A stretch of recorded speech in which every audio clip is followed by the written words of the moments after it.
EMI का formula आ गया, यहाँ पर ईएमआई का फॉर्मूला लगना है सिंपल, चलो लगाते हैं।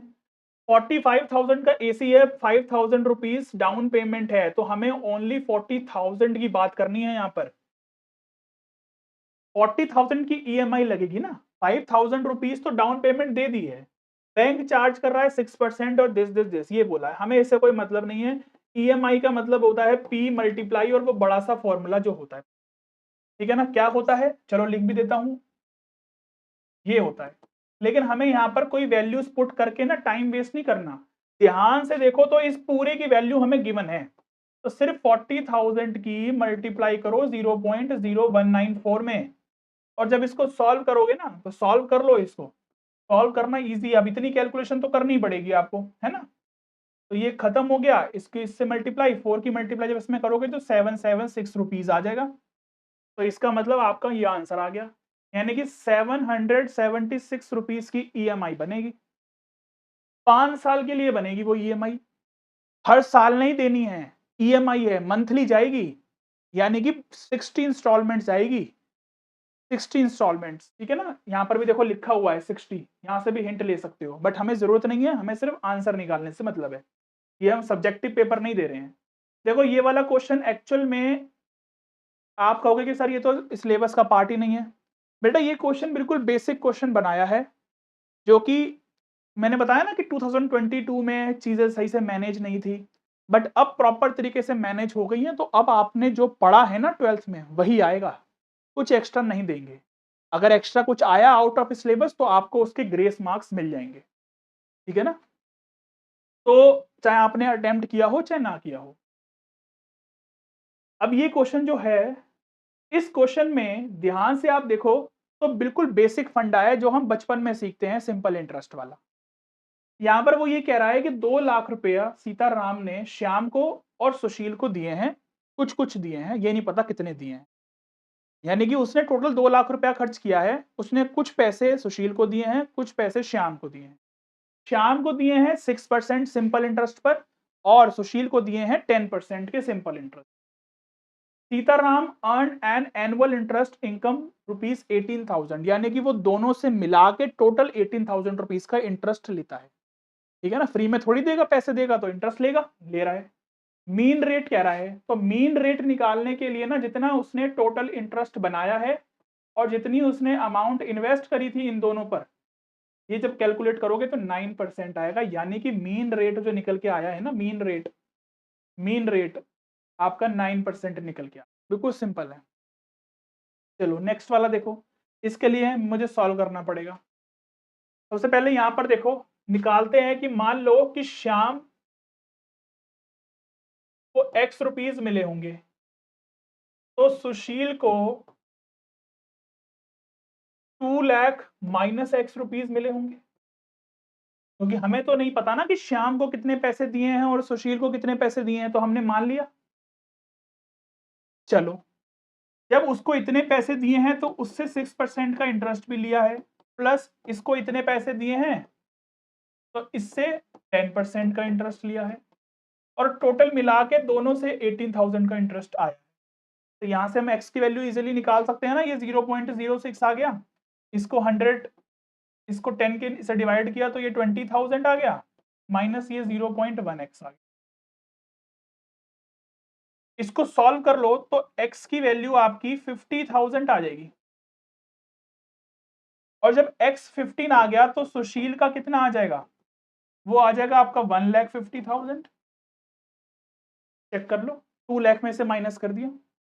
अब वो ये कह रहा है कि in what ratio did Sitaram lend the money at 6% and 10%, यानी कि कहने का मतलब यही है कि सीताराम ने 6% इंटरेस्ट पर जब दिया था श्याम को और 10% पर सुशील को, कितनी कितनी अमाउंट दी है उसका रेशो बताओ, तो रेशो कितना आएगा, 50,000 अपॉन 150,000 को करोगे तो रेशो आपका 1:3 आने वाला है।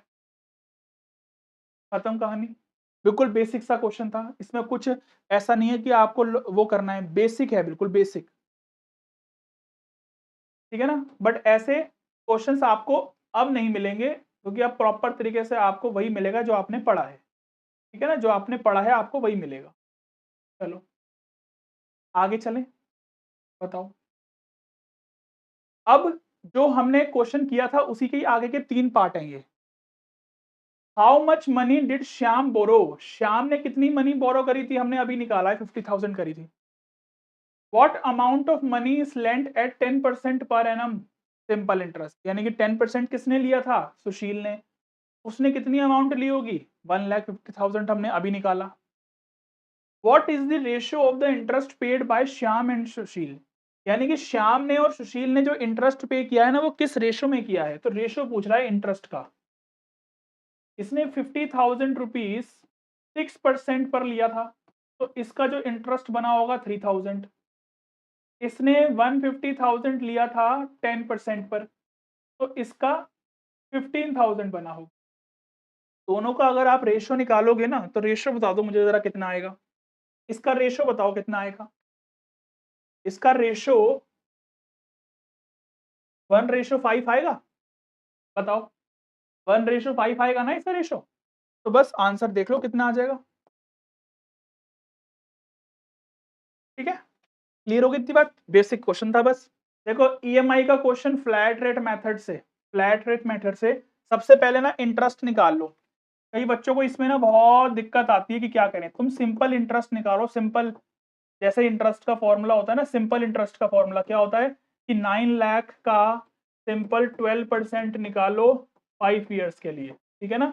यहाँ पर सिंपल मैं निकाल रहा हूँ पूरे 5 साल का, ठीक है ना। यहाँ पर मैं कोई डिवाइड वगैरह नहीं कर रहा यहाँ पर, ठीक है ना, ये मल्टीप्लाई वगैरह नहीं कर रहा किसी से, पूरे साल का इंटरेस्ट लगा रहा हूँ क्योंकि फ्लैट रेट मेथड है, इंटरेस्ट सेम रहना है, तो पूरे साल का एक साथ निकाल रहा हूँ इंटरेस्ट। तो जब एक साथ निकालूंगा तो ये आ जाएगा 60 और ये आ जाएगा 54, तो 1 2 3 और 4, तो 1 2 3 4, ये लो।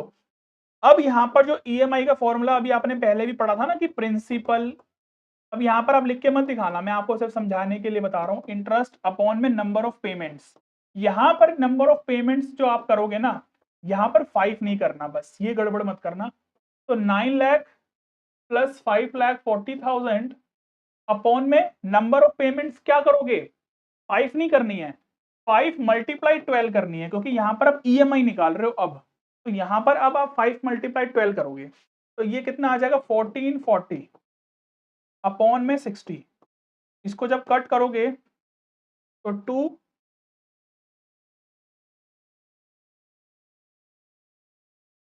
तो 24,000 की ईएमआई आएगी। लो ऑप्शन नंबर फर्स्ट करेक्ट हो गया। बताओ चीजें क्लियर हो रही हैं, चीजें क्लियर हो रही हैं, ऐसे ही क्वेश्चंस आपको मिलेंगे। डेप्रिसिएशन, डेप्रिसिएशन तो आपको पता ही है कि डेप्रिसिएशन इजी होता है, बस होता कुछ नहीं है उसमें, आप अकाउंट्स में भी पढ़ते ही हो। यहाँ पर स्क्रैप वैल्यू हमें दी हुई है, तो इसका मतलब 2 लाख में से माइनस कर दो 40,000 रुपीज। अब देखो ये स्टेप मैं करके थोड़ी दिखाऊंगा एग्जाम में, अगर बैठे होंगे हम सीधे 1,60,000 लिखो। वो ये कह रहा है कि 10 साल के लिए हमने, हाँ, तो इसका मतलब 16,000 रुपीज एनुअल डेप्रिसिएशन आ गया। वो बुक वैल्यू पूछ रहा है, वो बुक वैल्यू पूछ रहा है, बुक वैल्यू पूछ रहा है eight the end of 6th year, 6 साल के बाद क्या वैल्यू रहेगी। तो यहाँ पर 2 लाख में से माइनस करना है 16,000 इंटू में 6, यानी कि 16,000 रुपया एनुअल डेप्रिसिएशन, एक साल के बाद 16,000 रुपया कम हो गया, उसकी प्राइस रिड्यूस हो गई। तो 6 साल तक जितनी भी प्राइस रिड्यूस हुई है उसको माइनस करना है 2 लाख से। अब यहां पर ये गलती मत करना बेटा, कि बहुत बच्चों को गलती कंफ्यूजन होती है कि आप 1,60,000 में से माइनस करोगे, नहीं बेटा, ओरिजिनल प्राइस से माइनस करना है। ओरिजिनल प्राइस कितनी है एसेट की, 2 लाख रुपीस है, तो 2 लाख ही लिखना है यहाँ पर। इसको जब करोगे तो कितना आएगा, ये 96,000, तो माइनस करो तो 1,04,000 आ गया, ठीक है ना, 1,04,000 आ गया, सेकंड ऑप्शन हो जाएगा। अकाउंट्स वाले बच्चे हो आप, तो वैसे भी आपको सब पता ही है। अच्छा CAGR,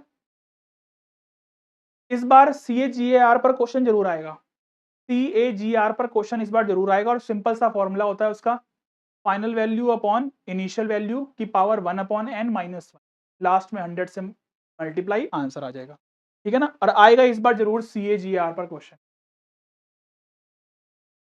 तो यहां पर बोला है कि for which one of the following purposes is CAGR not used, ध्यान से समझना, नॉट यूज्ड बोला है। CAGR का यूज इनमें से किस पर्पस के लिए नहीं होता? याद रख लो कि डोनेशंस, डोनेशन वर्ड जहां आ जाए, डोनेशन के लिए CAGR का यूज नहीं होता। तो ऑप्शन नंबर इसका क्या होगा? ऑप्शन नंबर इसका बी वाला माना जाएगा। ठीक है ना, बी वाला ऑप्शन इसका माना जाएगा। ठीक है, क्लियर हो गई इतनी बात? जल्दी बताओ।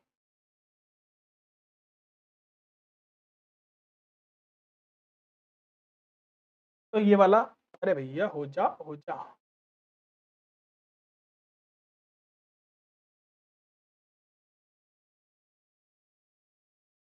एक मिनट, ब्रश सेलेक्ट कर लिया हमने गलती से, अभी कहें क्या हो रहा है ये। चलो, to understand and analyse the donations received by a non government organisation, यानी कि जो नॉन गवर्नमेंट ऑर्गेनाइजेशन होती है ना, जिसको हम एनजीओ बोलते हैं, उनमें जब डोनेशंस मिलती है ना, उसके लिए CAGR का यूज नहीं किया जाता। याद रख लो, बाकी सब में यूज होता है। कंपेयर करना हो किसी परफॉर्मेंस को इन्वेस्टमेंट के लिए, हिस्टोरिकल रिटर्न्स चेक करने हो स्टॉक्स के, ठीक है ना, उसमें भी हम यही देखते हैं कि कंपाउंड एनुअल ग्रोथ रेट क्या निकल के आया है। ठीक है ना, तो किसी भी सिंगल इन्वेस्टमेंट का एवरेज ग्रोथ निकालना हो, इन सब के लिए तो CAGR का यूज होता है ना, होता है use. A flower vase cost rupees this with an annual depreciation 2000. Its cost will be 6000 in dash years. वो ये कह रहा है कि एनुअल डेप्रिसिएशन तो 2000 है, लास्ट में कॉस्ट 6000 रह जाती है, कितने साल तक, कितने साल बाद कॉस्ट 6000 रह जाएगी इस फ्लावर वेस। तो बहुत सिंपल है, बहुत सिंपल है कि कितने साल तक, ऐसे कर लो या तो इसको कि 30,000 है, इनटू में 2000 रुपीज, 2000 रुपीज, एनुअल डेप्रिसिएशन कितना है? एनुअल डेप्रिसिएशन 2000 है, ठीक है। तो यानी कि 6000 की अमाउंट 36,000 में से माइनस करो 2000 इनटू में n, कितने साल तक। बस इसको सॉल्व करोगे ना तो n की वैल्यू 15 आ जाएगी आपकी। या तो ऐसे सॉल्व कर लो, मैंने एक तरीके से फॉर्मूला यूज कर दिया, वो बुक वैल्यू वाला फॉर्मूला है ये। ठीक है ना, तो ये वाला आंसर हो जाएगा। अब डायरेक्ट करना चाहते हो आप तो डायरेक्ट ऐसे करो कि देखो, 2,000 रुपया एनुअल डेप्रिसिएशन कम हो रहा है, तो 2,000 रुपया कम होगा तो कितना आ जाएगा? 34, फिर 2,000 कम हुआ 32, फिर 2,000 कम हुआ 30, ऐसे काउंट करते रहो, 6,000 तक पहुंच जाओगे तो कितना आएगा? 15 आ जाएगा। ये ऐसे कर लो कि ऑप्शन की हेल्प ले लो कि 10 की मल्टीप्लाई 2 में करो, 20,000 आया, माइनस करो इससे 16 बचा। ऑप्शन मैच नहीं, मतलब ये 6,000 नहीं आया निकल के।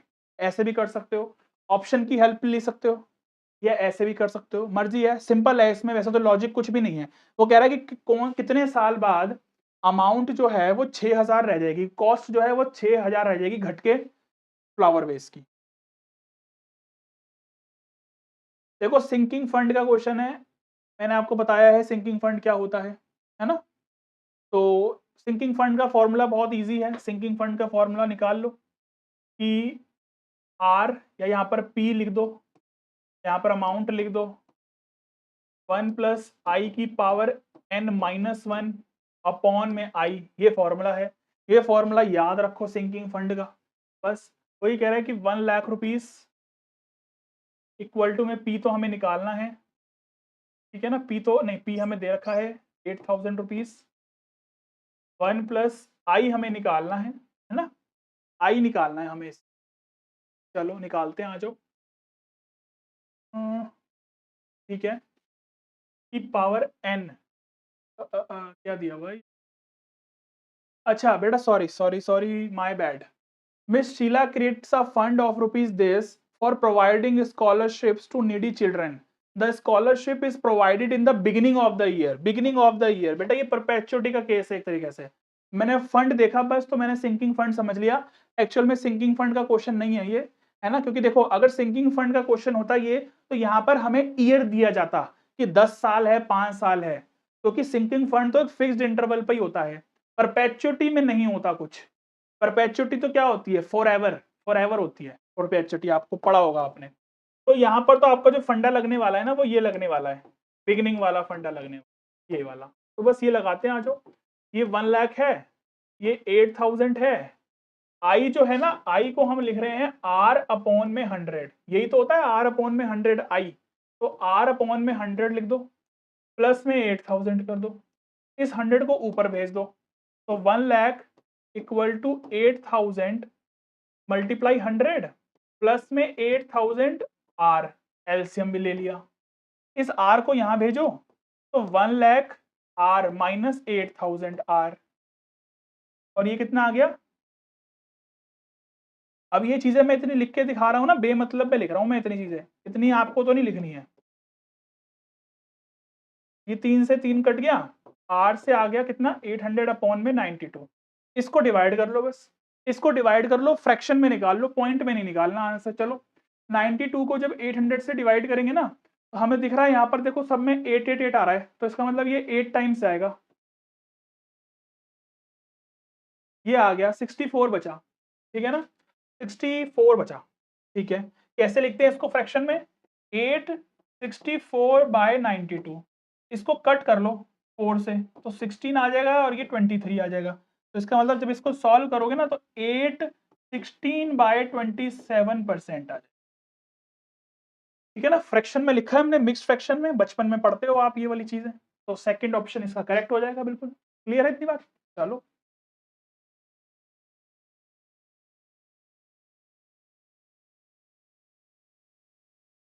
ये क्वेश्चन देखो, यहाँ पर क्या बोला है। अब यहाँ पर आप ना देख लो कि कौन सा चेक करोगे, चारों निकालने से बेटर ये है कि ए को मत चेक करो, छोड़ो, बी को और डी को देखो, third fourth first, fourth second third second, D check कर लो, ठीक है ना, डी चेक कर लो और साथ में बी चेक कर लो, ठीक है ना। बी क्यों चेक कर रहा हूं मैं, क्योंकि देखो निकालना इजी हो जाएगा, 55 लाख में से 5 लाख की डाउन पेमेंट है, 50 लाख आएगा, तो निकालना ज्यादा इजी है, तो बी निकाल रहा हूं।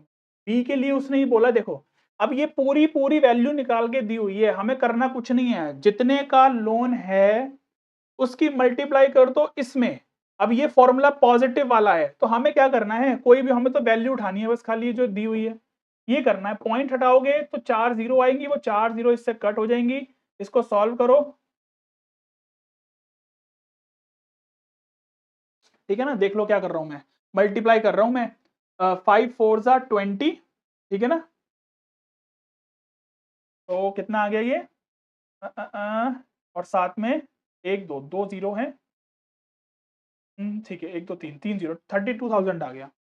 तो इसका मतलब यहाँ से आप देख सकते हो कि मैंने क्या किया यहाँ पर, इसका आंसर क्या आया है, देखो Q वाला सॉल्व किया है, Q का आंसर 32,000 आ रहा है, Q ये रहा, Q यहाँ पर है, तो ये आएगा बी ऑप्शन, ठीक है ना, बी ऑप्शन आ रहा है, यानी कि बी का थर्ड आ रहा है, तो बी का थर्ड बी का थर्ड बी का थर्ड, अच्छा देखो बी का थर्ड सिर्फ इस वाले में ही आ रहा है, लो हो गया सॉल्व, बेटा सॉल्व ही नहीं करना पड़ा तो मुझे आगे कुछ है, एक ही सॉल्व किया है, बस एक ही सॉल्व किया है मैंने यहाँ पर 50, मैंने यहाँ पर देखो ये वाला सॉल्व क्यों नहीं किया पहले, क्योंकि तीनों में मेरा ए first A first A first आ रहा है, क्या फायदा करके, मैंने यहाँ पर बी उठाया, बी इस वजह से उठाया क्योंकि 55 लाख में से 5 लाख माइनस करूंगा 50,000 आएगा, कैलकुलेशन करना इजी हो जाएगा, क्योंकि बाकी तो जीरो है सारी, 5 ही बचा ना खाली 50 लाख में, तो 50 लाख की मल्टीप्लाई करी 32,000 आ गया, 32,000 बी का थर्ड है, ठीक है ना, यानी कि बी ऑप्शन का जो बी में क्यू है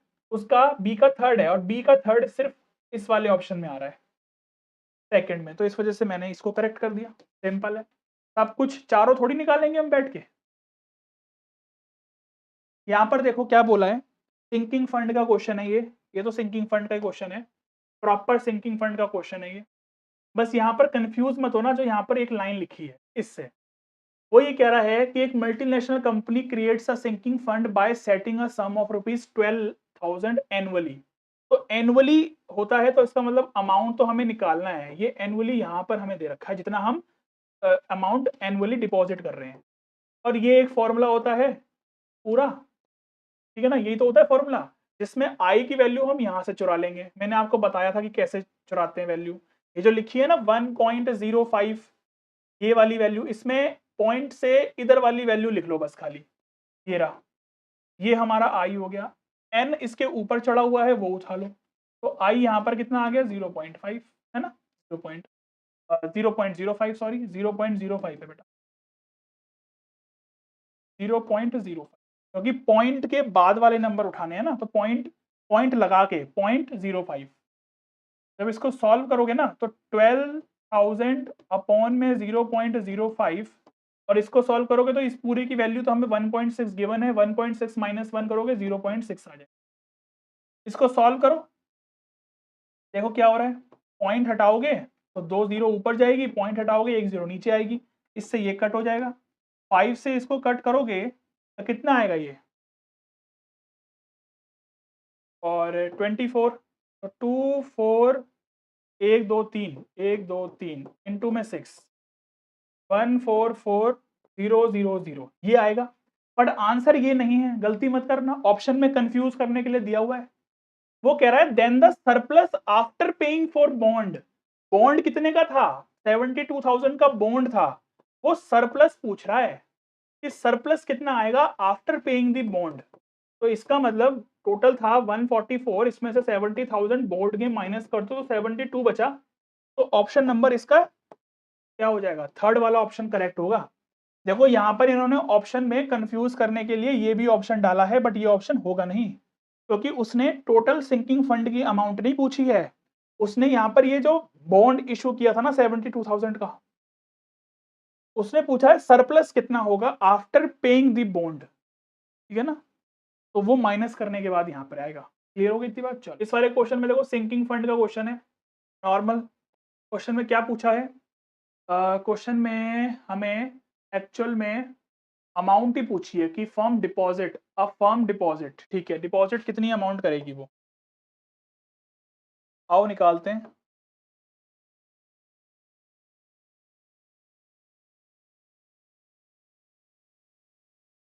ये तो 10,000 बाहर रहेगा क्योंकि ये तो अमाउंट है, आर हमें निकालना है या पी, जो भी लिखना चाहो यहाँ पर लिख लो, और 1 प्लस, अब देखो सीधे अमाउंट यहाँ से उठा लो पूरी, ये 1 प्लस 0.025 आती है ना, हमें कैलकुलेट नहीं करनी है यहाँ पर, -1, और ना लिखने की जरूरत है 0.025, ये तो आपको समझाने के लिए लिख रहा हूँ मैं बस।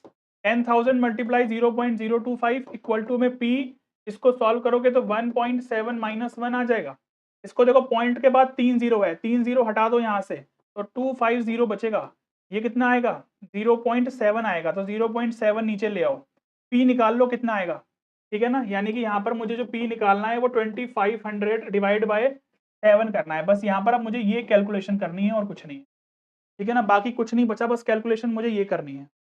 तो 7 थ्रीजा आएगा 21, तो थ्रीजा आंसर कहाँ है, 2 में आ रहा है, ठीक है, तो 21 में 4 बचेगा, 40 आएगा, फिर 35 जाएगा, तो इसका मतलब मुझे दिख गया यहाँ पर आंसर, पूरा सॉल्व करने की बजाय, पूरा सॉल्व करना चाहते हो पूरा कर दो, थर्ड ऑप्शन है, मैंने बस खाली ऊपर ऊपर से आइडिया ले लिया कि आंसर क्या आएगा, तो मैंने यहाँ पर आंसर टिक कर दी, ठीक है ना, क्योंकि यहाँ पर मैं कोई सब्जेक्टिव पेपर तो दे नहीं रहा। चलो डेप्रीसिएशन में भी देखो ये बुक वैल्यू वाले क्वेश्चंस बहुत आ रहे हैं और रिपीट होंगे ये एग्जाम में, इस बार भी रिपीट होंगे ये।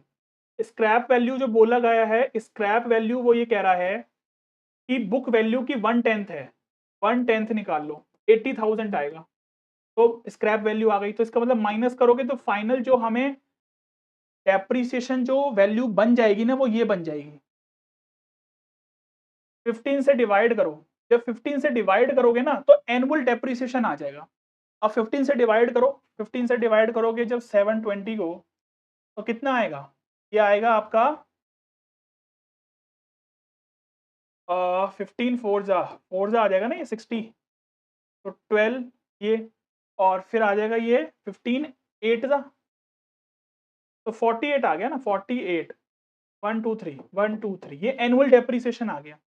वो कह रहा है कि 10th ईयर 10 साल के बाद क्या बुक वैल्यू रह जाएगी, तो बुक वैल्यू जब निकालोगे ना तो 8 लाख में से माइनस करना है, मैंने अभी भी बताया आपको पहले भी कि 8 लाख में से माइनस करोगे 48,000 मल्टीप्लाई 10, 10 साल का डेप्रिसिएशन माइनस कर दो, तो 8 लाख माइनस डायरेक्टली लिख दो बस, अब तो कितना आ जाएगा ये आ जाएगा 4,80,000 को माइनस करोगे तो 3,20,000 आ जाएगा।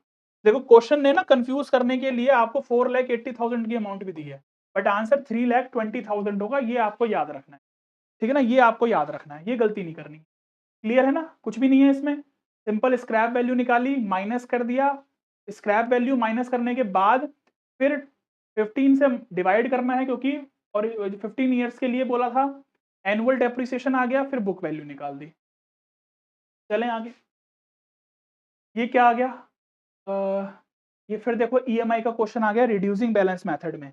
अब देखो यहाँ पर फॉर्मूला देख लो क्या लग रहा है, फॉर्मूला देख लो क्या लग रहा है, यहाँ पर फॉर्मूले में पावर नेगेटिव है तो आप नेगेटिव वाला लगाओगे, ठीक है ना। डाउन पेमेंट हो रखी है 4 लाख की, तो अमाउंट जो बचेगी ना जिस पर लोन लेना है हमें, जिस मतलब जितने की कार होगी, कार तो देखो टोटल इतने की है, डाउन पेमेंट मैंने 4 लाख कर दिया था, यानी कि जो मेरी लोन बनेगी ना, मेरी लोन की जो मेरी अमाउंट बनेगी वो 6,25,000 बनेगा, जिस पर मैं ईएमआई दूंगा। तो इसकी मल्टीप्लाई करते हैं आई से, अपॉन में 1 प्लस आई की power n minus n minus 1, यही होता है फॉर्मूला, ठीक है ना, जब नेगेटिव पावर दे रखी हो। और यहाँ पर ये क्या होता है, ये p वाले होता है, तो आई यहाँ पर क्या होगा, आई मैं यहाँ से चुरा लूंगा, ये रहा आई, 0.01, पॉइंट के बाद मतलब पहले जो नंबर है वो नहीं लिखना, पॉइंट लिखना है और पॉइंट के आगे वाला नंबर लिखना है। अपॉन में ये कितना आ जाएगा, 1 प्लस 0.01 की पावर कितना, 36, ठीक है ना, वो मैंने डायरेक्ट यहीं से चुरा ली, -1। तो देखो पॉइंट के बाद दो नंबर है, 2 0 गायब कर दो तो 6250 बचा, ठीक है ना। अपॉन में ये क्या था, 0.7 है, ठीक है ना, 0.7 है। अच्छा उल्टा लिख दिया क्या फॉर्मूला, फॉर्मूला उल्टा लिख दिया बेटा, 1 माइनस 1 प्लस आई की पावर माइनस है, 1 माइनस 1 प्लस आई की पावर माइनस है। कैसे पता चला मुझे, कैसे पता चला, क्योंकि देखो वो नेगेटिव आ रहा था ना आंसर, तो नेगेटिव नहीं आएगा, तो ऐसे भी मुझे पता चल गया। तो बस यहाँ से कितना आ गया, 1 माइनस 0.7, यानी कि 6250 अपॉन में 0.3, पॉइंट हटाया ऊपर 0 गया। इसको कट करो, इसको जब कट करोगे ना तो 3 2 जा, फिर 0, ठीक है ना, 0 फिर 8 जा, क्या ऐसा कुछ आंसर आ रहा है, हाँ आ रहा है, देखो पूरा सॉल्व नहीं करा मैंने, पूरा सॉल्व नहीं किया मैंने, 0208 समथिंग आ रहा है कुछ, ठीक है ना, ये रहा लो, इसी ऑप्शन में है बस 208। तो क्यों करना है पूरा सॉल्व, क्यों करना है पूरा सॉल्व टाइम वेस्ट करके, है ना। चलो आगे, लास्ट क्वेश्चन है शायद, हाँ लास्ट क्वेश्चन है बेटा,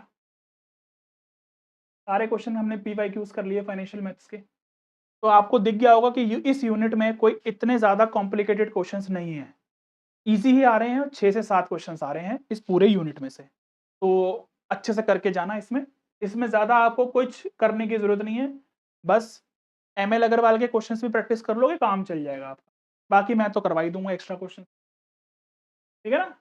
चलो तो परपेचुटी क्या होता है, perpetuity for ever lasting annuity, यानी कि एक एन्युटी होती है लेकिन फॉर एवर वाली होती है, तो इसका ए ऑप्शन हो जाएगा, ठीक है ना, इसका ए ऑप्शन हो जाएगा। सिंकिंग फंड मैंने आपको बताया है डिपॉजिट विद पर्पस, किसी पर्पस के लिए डिपॉजिट होता है। बॉन्ड हमारे सिलेबस में नहीं है तो कोई बात नहीं, हम करेंगे भी नहीं, उसको छोड़ दो। डेप्रिसिएशन क्या है, एसेट वैल्यू रिडक्शन। डेप्रिसिएशन क्या होता है कि वो जो एसेट की वैल्यू जो होती है वो रिड्यूस होती है, वही तो डेप्रिसिएशन होता है। बाकी बॉन्ड बचा तो इसका मतलब बॉन्ड फिर यही होगा, डेप्ट इंस्ट्रूमेंट, ठीक है ना। अब नहीं आएगा आपका बॉन्ड, पहले आ गया अब नहीं आएगा, ठीक है ना, तो टेंशन मत लो, अब नहीं आएगा। बाकी बॉन्ड का क्या है, डेप्ट इंस्ट्रूमेंट।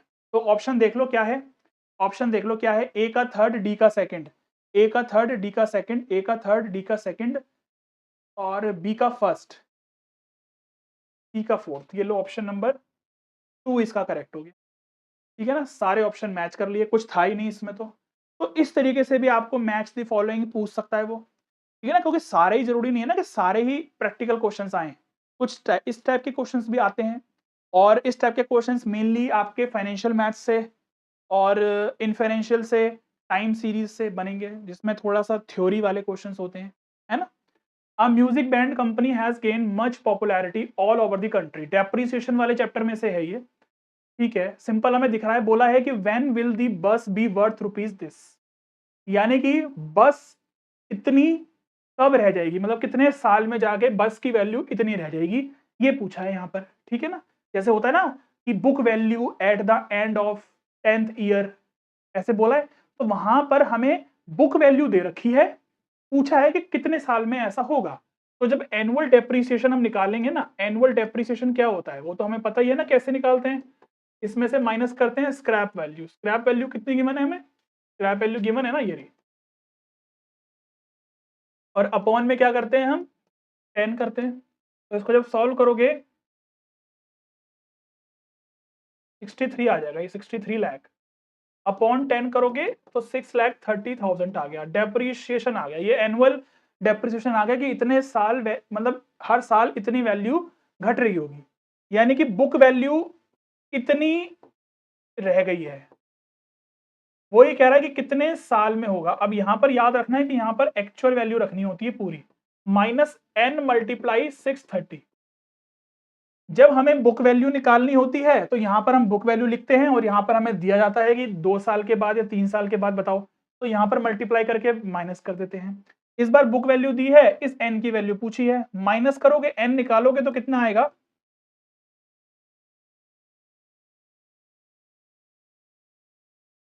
अपॉन में इसको भी नीचे लिख लेते हैं,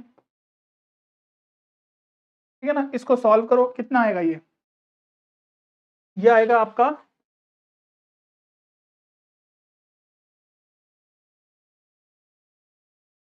ठीक है ना, यही आएगा।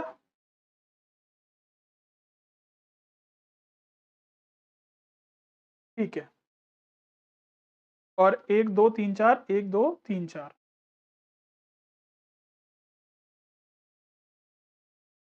ये बचा यहाँ से 4 4 1 और कितने जीरो, 1 2 3 4 जीरो, यानी कि ये हो गया करीबन। अब इसको अगर देखें तो इससे ये कट गया, यानी कि 63 से मुझे डिवाइड करना है 4 4 1 को, ठीक है ना। ऑप्शन मैच कर लेते हैं, क्या आएगा, कुछ 7 टाइम्स करके देखें क्या।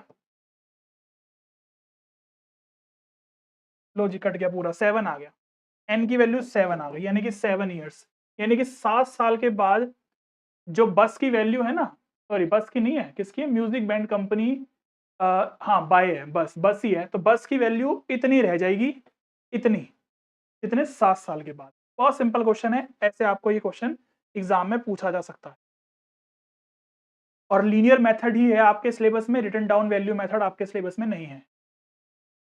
अब देखो इसमें, देखो वही पूछिए, find the book value of the mobile phone at the end of 2 years. चलो स्क्रैप वैल्यू माइनस करोगे तो 27 आ जाएगा, मैं डायरेक्ट कर रहा हूँ, लिख नहीं रहा चीजें, है ना, लिख नहीं रहा, जल्दी जल्दी करेंगे थोड़ा सा।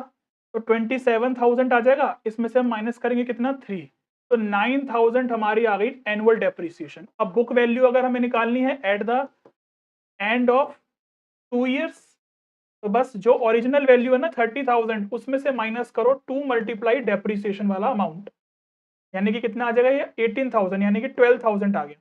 तो बुक वैल्यू 12,000 आ जाएगी हमारी 2 साल के बाद। सिंपल है, बहुत बढ़िया। चलो, a machine costing 2 lakh has effective life of 7 years and its scrap value is this। ठीक है, नई मशीन 3 लाख की है, नई मशीन 3 लाख की है, पुरानी मशीन 2 लाख की थी, लेकिन स्क्रैप में 30,000 जानी है, लेकिन हमें इस अमाउंट से कोई लेना देना नहीं। पुरानी मशीन कितने की थी, हमें क्या लेना देना, हमें नई मशीन 3 लाख की लेनी है, तो हम सिंकिंग फंड में कितना पैसा डालें, बट पुरानी मशीन को बेच के 30,000 भी हमें मिल जाएगा, 30,000 है वो। तो यानी कि हमें जो अमाउंट रिक्वायर्ड है ना, जो अमाउंट हमें रिक्वायर्ड है, वो रिक्वायर्ड अमाउंट 3 लाख नहीं है, 30,000 ये भी तो हमें मिल जाएगा, यानी कि 2,70,000 की हमें रिक्वायरमेंट है।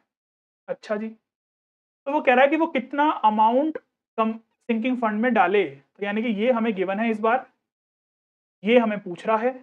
बाकी की वैल्यू देखो यहाँ से पूरी उठा लो, ये लो, अलग से लिखने की जरूरत नहीं है कुछ भी, और नीचे क्या आएगा 0.05, इसकी मल्टीप्लाई यहाँ कर लो,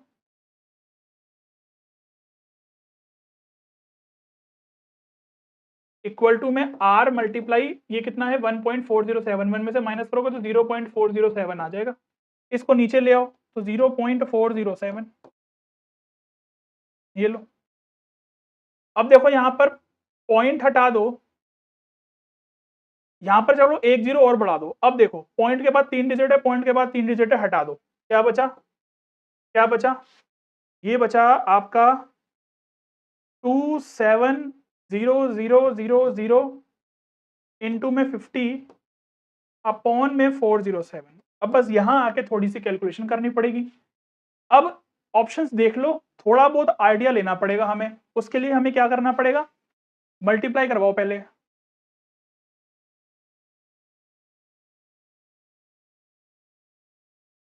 और 1 2 3 4 5, 1 2 3 4 5 अपॉन में 407, ठीक है ना। इसको डिवाइड करते हैं, आ जाओ, इसको डिवाइड करते हैं और थोड़ा सा ऑप्शंस की भी हेल्प लेंगे, पूरा नहीं सॉल्व करेंगे।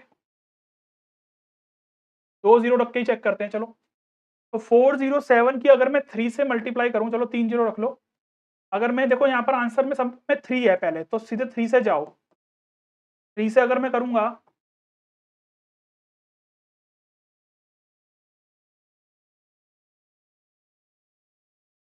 तो 1221 ही आएगा, है ना। चलो इसको माइनस करते हैं, आ जाओ।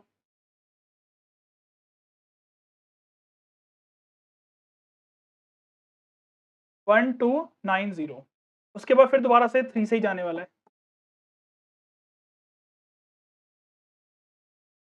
ठीक है ना। चलो तो एक जीरो और उतार लो। अब देखो किससे जाएगा ये। अब ये मुझे लगता है 1 से ही जाने वाला है। अब यहाँ देख लो, अच्छा अच्छा वो तो होगा नहीं, तो यही बचा लो। पूरा सॉल्व करने की जरूरत ही नहीं है, पूरा सॉल्व करने की जरूरत ही नहीं है, यानी कि आंसर 33170 ही आएगा, ठीक है ना। अब आगे ये पूरा सॉल्व हो या ना हो, पॉइंट में निकल रहा हो, हमें क्या लेना देना। हमें सिर्फ पता चल गया, अंदाजन लग गया हमें आंसर क्या आ रहा है, खत्म कहानी।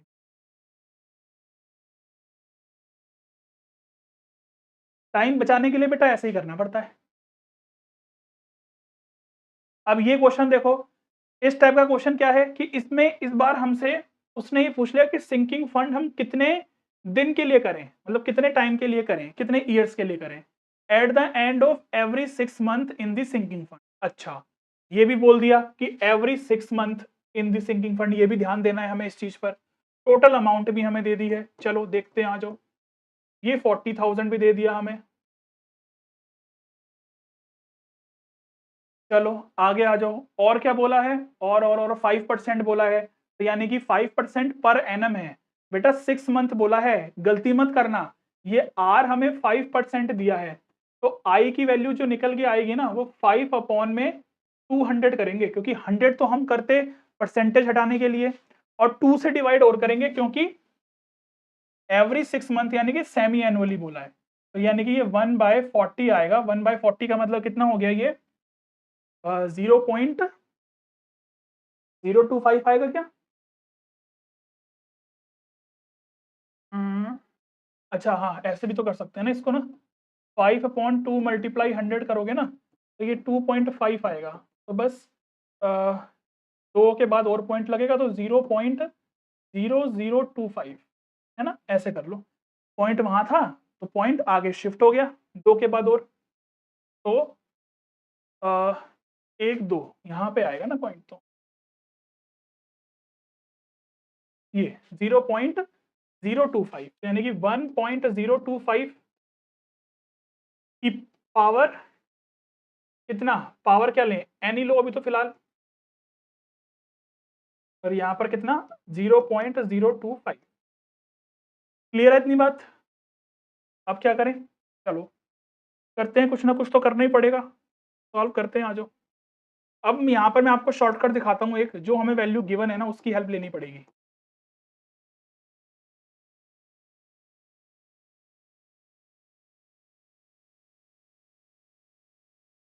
हमें यहाँ पर लॉग में कुछ करके दिया हुआ है, ठीक है ना, लॉग में कुछ करके दिया हुआ है वैल्यू में ऐसे, यानी कि लॉग 1.025, 1.025 तो ये रहा, यानी कि ये 1 भी जब मेरा इधर आ जाएगा, और फिर जब मैं दोनों तरफ लॉग लूंगा, तो n बाहर आके लॉग की लॉग 1.025 हो जाएगा, और उसकी वैल्यू मुझे गिवन है।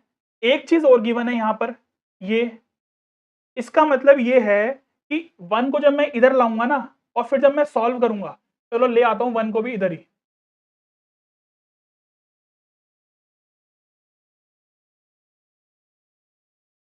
अब मैं यहाँ पर पूरा सॉल्व करने नहीं बैठूंगा। जब इस पूरे को सॉल्व करूंगा ना तो बेटा ये पूरा सॉल्व होके ना मुझे ये देगा, ये वाली वैल्यू देगा, ये वाली।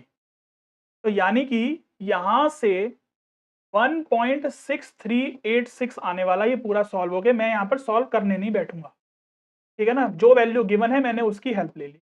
अब जब मैं लॉग ले लूंगा ना दोनों तरफ, तो बेटा देखो लॉग 1.6386 इक्वल टू n बाहर आ गया और लॉग 1.02। बस अब ये मुझे चीज गिवन है, तो इसका मतलब n की वैल्यू क्या आ जाएगी, ये इसके नीचे चला जाएगा, यानी कि 0.4938 अपॉन में 0.02469। अब यहां पर ध्यान से देखो, तो इसका डबल है ये, ठीक है ना, ऑलमोस्ट डबल आ रहा है ये। कैसे? और n की वैल्यू यहां से 20 आएगी, चेक कर लो। बट ये 20 सेमी एनुअली है, 2 से डिवाइड करना पड़ेगा मुझे यहाँ पर, तो 10 ईयर आ जाएगा। तो यहां पर गलती मत करना बेटा, आंसर में आपको कंफ्यूज करने के लिए 20 भी दिया गया है, 20 ईयर्स। ये 20 सेमी एनुअली था। क्यों था सेमी एनुअली? क्योंकि यहां पर देखो, जब मैंने यहाँ पर 6 मंथ लिया है ना सिंकिंग फंड के लिए, तो बेटा यहाँ पर जो ये n है ये सेमी एनुअल ही लेके किया है। तो यहाँ पर 2 से डिवाइड करूंगा तो 10 ईयर आएगा, यानी कि 10 साल के लिए मुझे सिंकिंग फंड बनाना पड़ेगा। ऑप्शन बी करेक्ट होगा, ए नहीं करना। कैसे मैंने शॉर्टकट लगाया, इतनी बड़ी कैलकुलेशन मैंने नहीं करी, हेल्प ले ली जो चीज गिवन थी, है ना। तो इस तरीके से आपको ये क्वेश्चन करना है। यहां पर भी देख लो आप, मुझे दिख रहा है क्लियरली ये चीज कि ये इसका डबल है। बस ये पॉइंट के बाद 5 है और यहाँ पर पॉइंट के बाद 2 है, 4 डिजिट है, तो इसका मतलब 20 आएगा आंसर सेमी एनुअली। चलो इस वाले क्वेश्चन में क्या बोला है, देखो इस वाले क्वेश्चन में हमें written down reducing balance method है, ये रिड्यूसिंग बैलेंस मेथड है ना। चलो पढ़ो क्वेश्चन, फटाफट से करते हैं स्टार्ट। 5 लाख रुपए का हाउस है, 40,000 रुपीज डाउन पेमेंट है, तो यानी कि हमें जो रिक्वायर्ड है अमाउंट कितनी रिक्वायर्ड है, तो हमें ईएमआई जो निकालनी है ना, जो हमें अमाउंट रिक्वायर्ड है वो है 4,60,000। इनटू में आई करते हैं, आई क्या है 0 पॉइंट, कंपाउंडेड मंथली है ना, मंथली है, देखो 6/12 इंटू 100 करना पड़ेगा, तो 1/2। अब इसकी वैल्यू मैं कहाँ से चुरा लूंगा, वहां से चुरा लूंगा, देख लो 0.005 आ जाएगी, मुझे लिखने की जरूरत ही नहीं है वैसे तो। अपॉन में 1 माइनस 1.005 की पावर माइनस में 60। अब इस पूरे की वैल्यू सॉल्व करके हमें क्वेश्चन ने गिवन, ठीक है ना, इसमें इसने मेहनत कम करवा ली हम, यानी कि इस पूरे की वैल्यू निकाल के दिए कितनी, 0.0193। तो बस यहां से डायरेक्ट ईएमआई निकल के आ जाएगा कितना, पूछा कुछ और है, टोटल इंटरेस्ट पूछा, बट उसके लिए हमें ईएमआई तो निकालना ही पड़ेगा ना। तो 4 जीरो कट गई, 4 जीरो कट गई, 46 इंटू 193, ठीक है ना, ये हमारी ईएमआई आ जाएगी। चलो तो निकालते हैं, आ जाओ।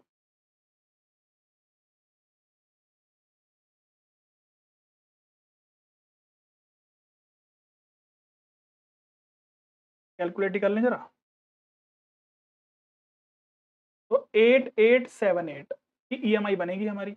अब टोटल इंटरेस्ट हम कैसे निकालते हैं, टोटल इंटरेस्ट जितनी की ईएमआई है उसमें से माइनस कर दो, ठीक है ना, कितने साल के लिए हमने इंस्टॉलमेंट्स ली है। अब देख लो यहाँ पर 60 के लिए लिया है, तो 60 इंटू में क्या, ठीक है ना, 60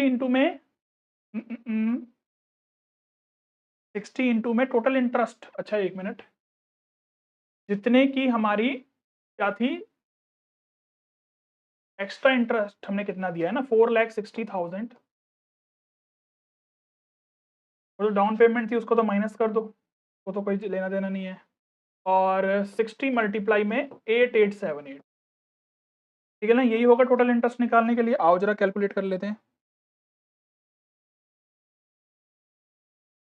तो क्या कोई वैल्यू वैल्यू गलत तो नहीं लिख दी हमने बेटा, ये तो नेगेटिव में आ रहा है, नेगेटिव में थोड़ी आ सकता है। अच्छा उल्टा लिख दिया क्या, सॉरी सॉरी बेटा, सॉरी सॉरी सॉरी। जितने की ईएमआई है हमारी, जितने साल की ईएमआई है, माइनस कर दो जितना हमने लोन लिया था, प्रिंसिपल अमाउंट की। तो यानी कि 60 इंटू 8878, इसमें से माइनस कर दो 4,60,000, तो 72,680 आ रहा है। क्या आंसर आ रहा है? ये ऑप्शन नंबर बी करेक्ट हो जाएगा, 72,680। ठीक है ना। टोटल इंटरेस्ट का फॉर्मूला यही होता है ना, जितने की इंस्टॉलमेंट है इनटू ईएमआई, माइनस में कर दो जितना का हमने लोन लिया था, तो जो एक्स्ट्रा बचेगा उतना हमने एक्स्ट्रा इंटरेस्ट पे किया है टोटल मिला के। ठीक है ना। तो 72,680 रुपए का हमने इंटरेस्ट पे किया है। क्लियर हो गई इतनी बात?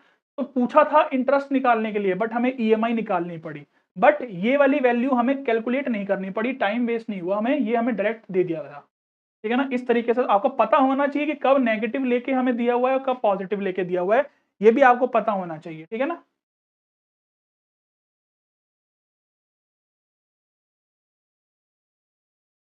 अच्छा, इसमें क्या बोला है कि इसमें इस बार वो डाउन पेमेंट पूछ रहा है कि डाउन पेमेंट कितनी रही होगी।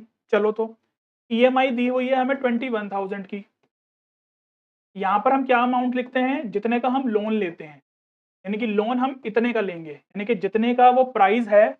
न्यू ओल्ड कार से न्यू कार में हम जा रहे हैं, 1,50,000 की न्यू कार है। अच्छा, sorry sorry sorry sorry sorry, Madhu exchange her old car value at rupees 1,50,000 with a new one price at rupees this. नई कार इतने की है, पुरानी कार एक्सचेंज कर रहे हैं, यानी कि हमें जो लोन की रिक्वायरमेंट होती है वो 5 लाख के लोन की रिक्वायरमेंट है। ठीक है ना। 6,50,000 में से 1,50,000 माइनस करेंगे, यानी कि 5 लाख रुपए की वो कार हमें पड़ती। अब उसने उसमें से कोई डाउन पेमेंट भी करी है, तो हमें नहीं पता कितनी डाउन पेमेंट करी है, हम मान लेते हैं कि एक्स रुपीज है। तो ये जो अमाउंट है इसकी हम ईएमआई लेंगे, इनटू में आई कर दो। आई क्या है जी? आई आई यहाँ पर क्वेश्चन से उतार लो, क्वेश्चन से हेल्प ले लो। फिर नीचे 1 माइनस 1.0075 की पावर -20। अबे लिखने की जरूरत थोड़ी होती है जब हम एग्जाम में बैठेंगे तो। इनटू में जब इसको सॉल्व करोगे ना, देखो 1 माइनस 0.86 है, तो यानी कि 0.14 बचेगा, वो इधर जाके मल्टीप्लाई हो गया। इसकी मल्टीप्लाई जब इसमें करोगे तो देखो पॉइंट के बाद 4 डिजिट है, 4 जीरो उड़ा देना, 50 मल्टीप्लाई 75 बचेगा, और इसकी मल्टीप्लाई जब इसमें करोगे तो ये तो एज इट इज रहेगा। ठीक है ना। कैसे मैं शॉर्टकट लगा रहा हूँ वो आपको समझना पड़ेगा। पॉइंट के बाद 2 डिजिट है, 2 जीरो उड़ा दो, तो ये लो, ये बचेगा। इक्वल टू में इसको करो,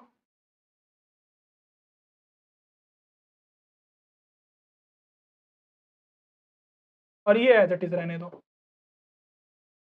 बस इसको सॉल्व करो और आंसर आ जाएगा आपका। तो ये आ जाएगा आपका कितना, 210 की 14 में मल्टीप्लाई करो, 210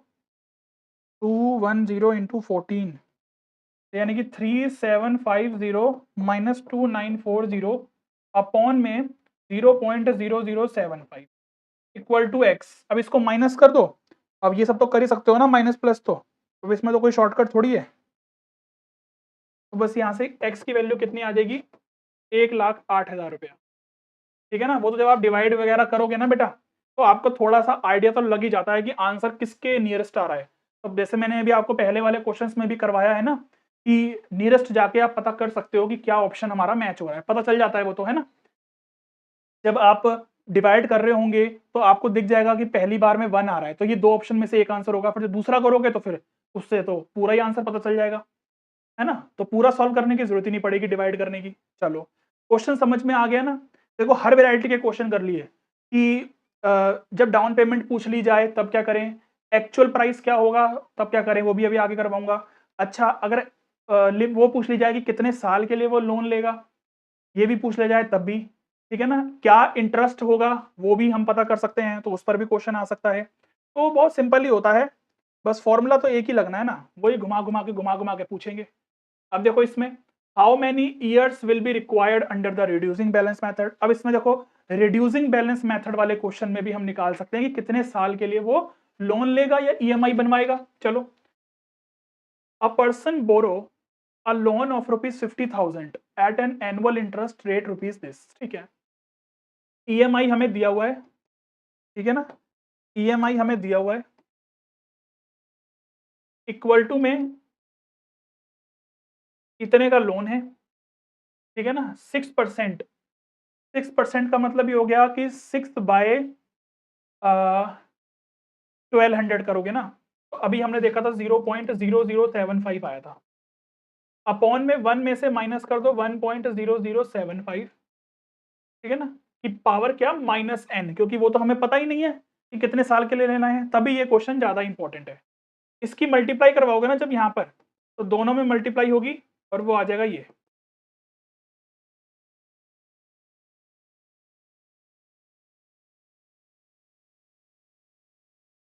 ठीक है ना, वो आ जाएगा ये। क्लियर है इतनी बात? ठीक है ना, क्लियर है ना इतनी बात? तो 6% था ना, तो 6 डिवाइड बाय 1200, अच्छा 6 डिवाइड बाय 1200 है 0.006 डिवाइड बाय 1200, बेटा 0.00005 आएगा। अगर पिछले वाले क्वेश्चन में भी अगर हमने गलती से कुछ और लिख दी थी ना वैल्यू, तो आप चेक कर लेना एक बार, ठीक है ना, 0 पॉइंट ये आएगा।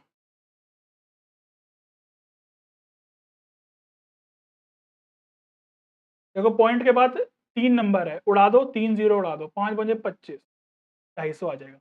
ठीक है ना, इसको सब सॉल्व करोगे तो 555 माइनस 250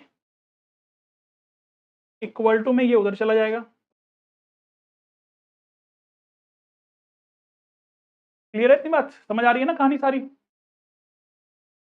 अच्छा जी, चलो इसको जब माइनस करोगे तो कितना आ जाएगा? 250 है ना ये, 305, ये इसके नीचे आ गया 1.005 की पावर -n। अब यहाँ से मुझे क्वेश्चन में जो दे रखा है ना उसकी मैं हेल्प लूंगा। इसको अगर मुझे पॉजिटिव बनाना है तो मैं ऐसे लिख सकता हूँ ना, और अगर मैं फिर रेसिप्रोकल कर दूं दोनों जगह तो ऐसे हो जाएगा ये।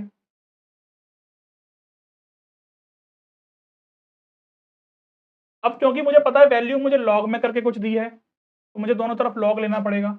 एक वैल्यू ये रही, एक ये रही, तो इसका मतलब इसको जब मैं इससे कट करूंगा ना तो वो 1.8180 आना है। ठीक है ना, वो ऑप्शन में मुझे हेल्प मिल गई है उस चीज।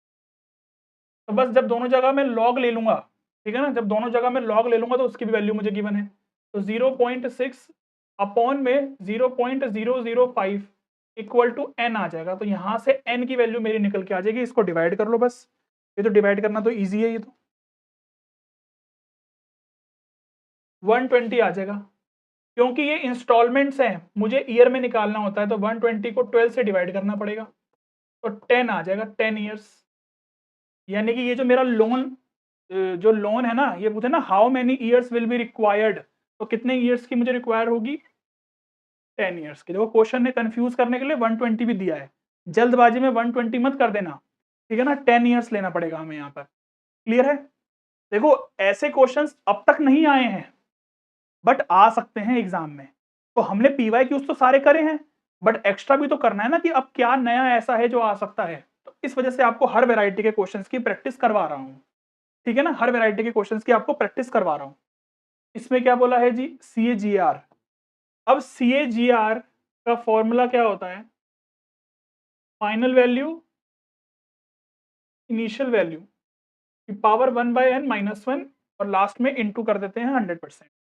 इस बार हमें CAGR निकाल के दिया हुआ है 8% है, तो परसेंटेज हटा के नीचे 0 लगानी पड़ेगी। फाइनल वैल्यू हमें दी हुई है 44070। इनिशियल वैल्यू पूछ रहा है वो, इनिशियल वैल्यू पूछ रहा है, और ये हमें कितना गिवन है? 1/, ये आ जाएगा 0.08। 1 को जब इसमें से प्लस करोगे तो 1.08 आ जाएगा। ये जो पावर 1/5 है ये इधर जाके 5 हो जाएगी। सिंपल, बस इनिशियल वैल्यू निकालनी है हमें, यानी कि 44070 अपॉन में ये पूरा नीचे, और इस पूरे की वैल्यू हमें गिवन है 1.469। बस करा कुछ नहीं है, कैलकुलेशन बस यहाँ आके हमने छोटी सी करनी है। 44070 वो मैंने आपको बताया है कि आप आइडिया ले सकते हो कि जब आप सॉल्व कर रहे होगे ना तो आपको आइडिया लग जाएगा कि ऑप्शन क्या होगा, ऑप्शन क्या होगा। तो 30,000 ऑप्शन आ रहा है, ऑप्शन नंबर डी इसका करेक्ट हो जाएगा। क्लियर है इतनी बात? चलो परपेचुटी, चलो जी परपेचुटी आ गया। परपेचुटी में बोला है कि हमें 40,000 रुपीज दे रखा है और बिगिनिंग है ऑफ ईच 6 मंथ, ठीक है। तो इसका मतलब आई जो हम निकालेंगे ना वो आर बाय ये होगा, तो आर है 6, तो यानी कि 0.03 होगा आई हमारा। क्यों? क्योंकि यहाँ पर बोला गया है ना कि beginning of each 6 month, semi annually बोला गया, तो इस वजह से ये चीज मुझे करनी पड़ेगी। फॉर्मूला क्या होता है, P equal to R upon I plus R, beginning के केस में ये प्लस आर एक्स्ट्रा करते हैं हम, तो आर हमें निकालना है, यानी कि जब एलसीएम लोगे तो 40,000 मल्टीप्लाई 0.03 इक्वल टू में ये इधर जाएगा एलसीएम में, तो ये 1.03 बन जाएगा, क्योंकि 1 ये रहा, 1 ये रहा, कोफिशिएंट है ना 1 इसका, और ये इसका कोफिशिएंट 0.03 है, तो ऐड करेंगे तो 1.03 आर हो जाएगा। इसको नीचे ले आओ तो इसकी मल्टीप्लाई कर दो, पॉइंट के बाद 2 डिजिट उड़ा दो, 1.03। जब इसको डिवाइड करोगे ना बेटा, जब डिवाइड करोगे ना तो आपको आइडिया लग जाएगा यहाँ से ना कि क्या आंसर है। तो 1165 पॉइंट समथिंग आएगा इसका आंसर, अप्रोक्सीमेटली में 1165 हमारा मैच हो जाएगा ऑप्शन, ठीक है। चलो जी, नेक्स्ट में क्या बोला है, रेट ऑफ इंटरेस्ट पूछा है, आर पूछा है, ठीक है ना, आर पूछा है, तो आई क्या होता है, आर अपॉन में क्वार्टरली पूछा है, तो 4 इंटू 100 करना पड़ेगा हमें, ठीक है ना। आई हमारा ये आएगा, तो हमें इसमें कन्वर्ट करना है, तो 2,50,000 है एट द एंड बोला है, तो ये आएगा हमारा आर अपॉन में 400 आएगा, ये 400 ऊपर चला जाएगा, ठीक है ना, ये आर इधर जाएगा, तो ये ऐसे लिख दो और ये नीचे आ जाएगा, यानी कि ये आ जाएगा आपका 1 2 3 4, ये 4 जीरो से 4 जीरो तो उड़ गई, ये लो जी आर आपका 12% आ गया, तो 12% आंसर हो जाएगा इसका, ठीक है ना। अब इसको कुछ कन्वर्ट नहीं करना है, कन्वर्ट मैंने यहाँ पर कर दिया है सब कुछ, बस यहाँ पर जो फाइनल आंसर आएगा वही फाइनल आंसर है 12%, ठीक है ना, क्योंकि मैंने rate of interest convertible quarterly निकाल दिया है। अब इस वाले क्वेश्चन में ये पूछा है कि find real rate of return, real rate of return निकालने के लिए पहले नॉमिनल रेट ऑफ रिटर्न निकालो। ये कैसे होता है, 15,000 माइनस 12,000 अपॉन में 12,000 इंटू में 100% कर दो, तो यानी कि 3,000 अपॉन में 12,000, तो 25% आ जाएगा। अब रियल रेट ऑफ रिटर्न कैसे निकालते हैं, रियल रेट ऑफ रिटर्न, इसके लिए क्या करना है आपको कि नॉमिनल रेट ऑफ रिटर्न में से माइनस कर दो इन्फ्लेशन का, इन्फ्लेशन रेट, ये क्वेश्चन में हमें गिवन होगा, तो बस डायरेक्ट ऐसे कर दो तो 19% आ जाएगा, तो 19% आ जाएगा, है ना। तो याद रखना है कि अगर हमें रियल रेट ऑफ रिटर्न निकालना है तो नॉमिनल में से माइनस कर दो inflation, inflation rate, inflation rate का मतलब टैक्सेस वगैरह के जो रेट कट के मिलते हैं ना हमें रियल रेट, तो वो क्या होगा, रियल रेट ऑफ रिटर्न, ठीक है ना। तो एक्चुअल में जो रियल रेट ऑफ रिटर्न हमें मिलता है ना वो कम ही मिलता है, जो एक्चुअल में जो होता है, जो नॉमिनल वाला होता है उससे कम ही मिलता है हमें। क्लियर है इतनी बात, आ रही है बात सारी समझ में।